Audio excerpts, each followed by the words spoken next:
Un tagad mēs esam nonākuši praktiski 19. janvārī, bet pirms mēs runājam par 19. janvāra programmu, mums dod vārdu Margarai Gulstunai no biedrības Digi par vienu iniciatīvu.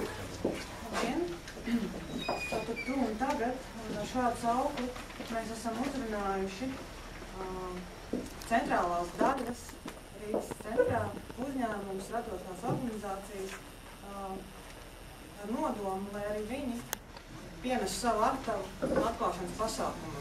Kā mēs zinām, ir šie lielie notikumi, bet tas mūsu mērķis bija, lai Rīgas centrs arī klusā no aktivitātēm. Un šobrīd šī programma varbūt ir vēl netik ļoti skaidra, bet mums jau tās pamatlīnijas ir iezīmējušās, un mēs ļoti ceram, ka tā būs ne mazāk pārsteidzoša un radoša. Un tad tas, ko šobrīd uzņēmumi un radošās iniciatīvas mums ir iesnieguši, tās ir dažādas interaktīvas spēles bērniem, tās ir izstādes, tie ir kino seansi, galerijas vērs savus durvis vaļā, būs koncerti.